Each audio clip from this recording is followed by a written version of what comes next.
Joining me now, though, are some of the people who are very concerned about funding for schools, educators who have banded together for the last 4 years in a coalition known as What Will Our Children Lose Coalition. And Joseph Cerasulo, thank you for joining us, Executive Director of the Connecticut Association of Public School Superintendents. And Patrice McCarthy, thank you so much for being with us, Deputy Director and General Counsel of the Connecticut Association of Boards of Ed.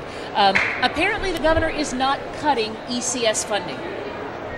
We are delighted that the governor has continued to show strong support for public education funding, and that the legislature, even during this last round of budget rescissions, also showed that same support. They clearly realize this is a critical need for Connecticut's future.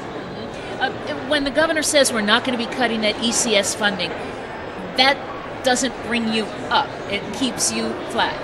Yeah, but in these times, we're happy to be kept flat, to be honest with you, because a lot of things are happening at the local level for efficiencies. School districts are looking for all sorts of ways to cooperate with other districts, with their town governments, to consolidate some things. And one of the things we'll be talking to the legislature about is that whole series of mandates that are on us, because there are a lot of possibilities for cost savings there as well. Patrice, I would say that the other day I was doing some research. I'm looking at the list of mandates that we hear about from educators, and I think it came to something like 30 pages of mandates. That's right. What are some of the most onerous? There's a whole spectrum of mandates, and what we're going to be asking the legislature to do is take a close look at those that need to be in place in order to make sure that we have an equitable education system. Look at ones that can be consolidated, and look at ones that perhaps are no longer needed. We particularly have started to look at the area of professional development.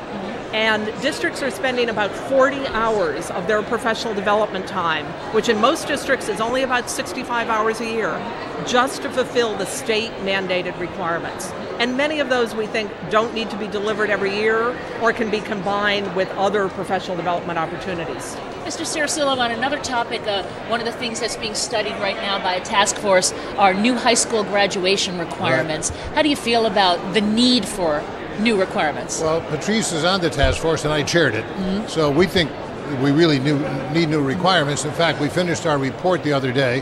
We're sending it to the Education Committee.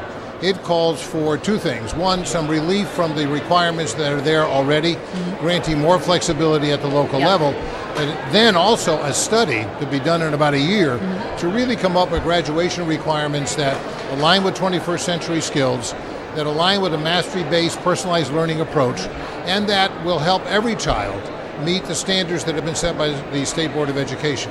So that report has been done. It's going to the Education Committee, and we're looking forward to talking to the committee about the recommendations. Well, we're looking forward to hearing more about it, and actually the Commissioner of Education is standing by as our next guest, but we'll be covering the release of the report and looking into that. So thank you so much for joining us. Appreciate your being here. Thank you.